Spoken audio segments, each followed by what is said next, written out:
Okay, now page 464. We're going to read a quote that is really my favorite quote in my book, Vatican Assassins, and it is from my former pastor, Nelson Turner, in his book that he wrote, The Mind of the Jesuit. It is a very good book. I consider it a classic, and I'm going to quote a portion of that. It actually takes almost 2 full pages in my book, so I'm going to quote it to you now. And here is Pastor Nelson C. Turner's quotation or words from his book, The Mind of the Jesuit. Quote, "The man who is a member of the Vatican Military Order of the Society of Jesus is a most unusual man. He is different from other men, not by virtue of mere membership in what may be one of the world's oldest, continually active secret societies, nor simply because he dresses in the distinctive fashion of a Romish priest. The men of the society are different from virtually all others on many counts, but the distinctions which cause them to differ from the generality of mankind are for the most part inward and are not readily observed or understood by those ignorant of the Bible and world history over the past 500 years. While the Jesuit may bear any one of 1,000 faces that would go unnoticed in a crowd, he bears something spiritual that separates him from other men. His spirituality is changeable, a spirituality of apparel that makes him an actor, and yet something more than an actor. As an accomplished actor, he bears along in his mind a wardrobe of costumes suitable for the various scenes and situations that the plot of spiritual subversion spins. He is a gymnastic thespian, appearing in the guise of fatherly concern and tender charity here, and coming forth as a roaring lion defending dogma there. He is a man trained to become all things to all men, quote unquote. He does this, as his motto declares, quote, for the greater glory of God, ad majorem Dei gloriam. He may be ensconced in the pulpit of a Presbyterian church, ostensibly upholding the doctrines of Calvin. He might be a consultant and scriptwriter in Hollywood, the Jesuit Theater. He might be the handler of an informational assistant to your favorite talking head on news TV. Yeah, like Bill O'Reilly. Or he may be the coach to a team of assassins who are all members of his church, kind of like Robert Philip Hanson's and that Opus Dei church there in Virginia, where Louis Free and Hanson's went to. Whatever he may be, the Jesuit can be anything, and yet is nothing. He is whatever he is told to be, and if he is a good Jesuit, quote unquote, that is all he ever will be. To find the mind of the Jesuit, we must have the mind of Christ, but find the mind of Satan. To know the mind of the Jesuit is to know the mind of the devil.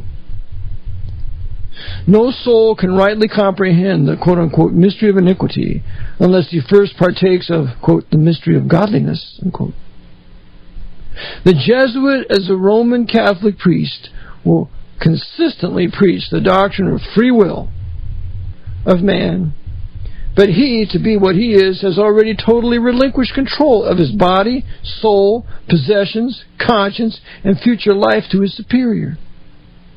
He deems himself to be without a will of his own, nothing more than a, quote, a stick in the hand of an old man, unquote. While he promises men liberty through the use of their, quote unquote, free will, he himself is the servant of corruption. His will is never his own, but has been extinguished by the will of his commanding officer.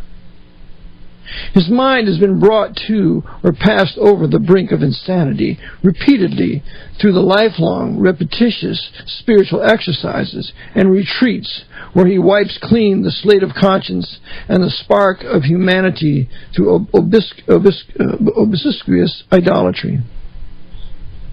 obsequious idolatry. I'll have to look that word up. His heart, black by name, is polished in the luster of a lamp of shiny coal, and when it is tossed into the furnace of ordered action, will ignite to red and then glowing white heat in a most vehement manner. His best motions are for the worst purposes, and his greatest victory is the defeat of every pang and qualm of conscience within himself and those whom he has appointed to incite to evil. As the scriptures say, quote, "The devil is come down unto you having great wrath." Revelation 12:12. So then, what is the mind of the devil? The devil doesn't come to man to elevate him, but to hold him fast in the chains of fallen flesh and provoke him to further defilement through the promise of an illusory liberty ordained through self-will, or obtained through self-will. The devil savors the things that are of man, and detests those that be of God.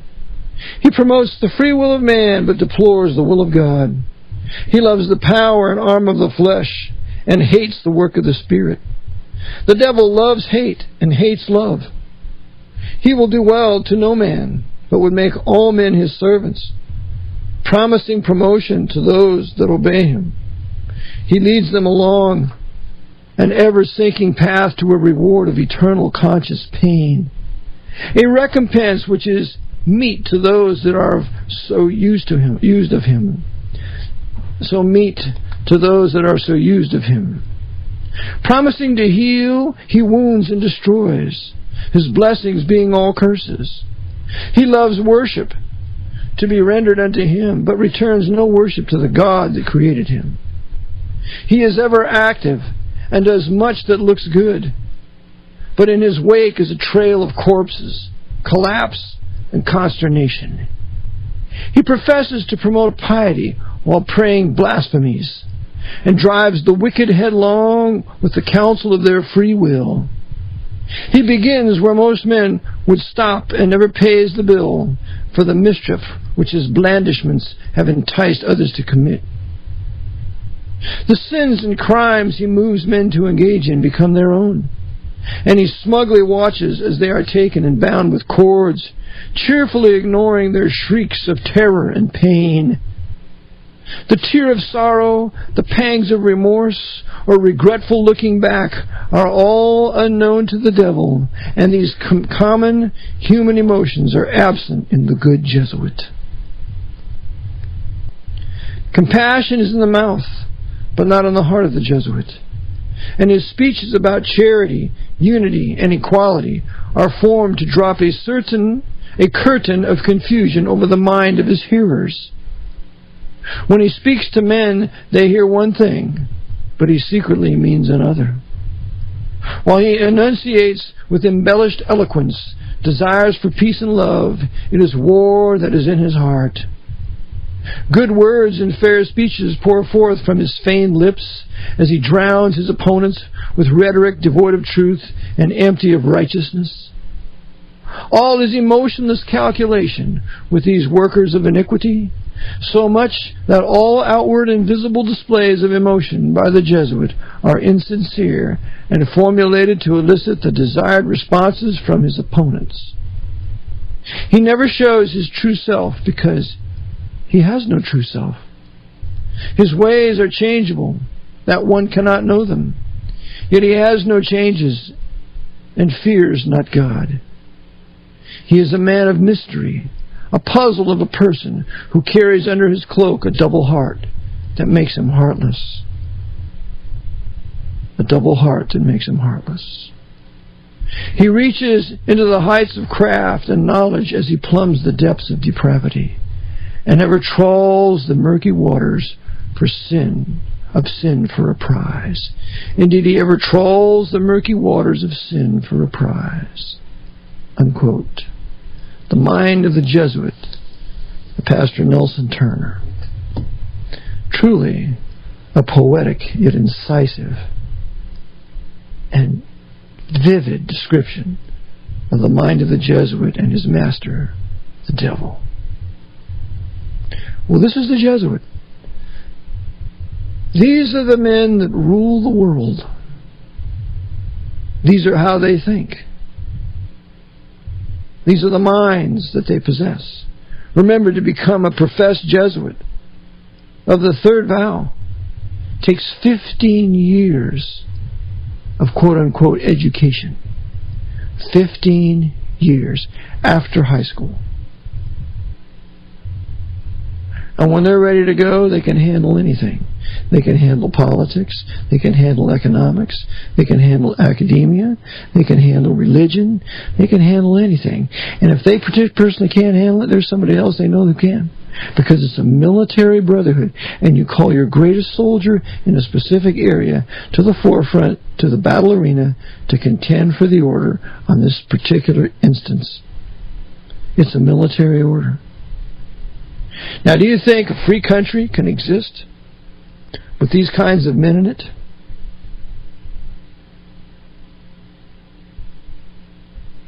Do you think a free nation with a constitutional limited government can last with men like this living in it?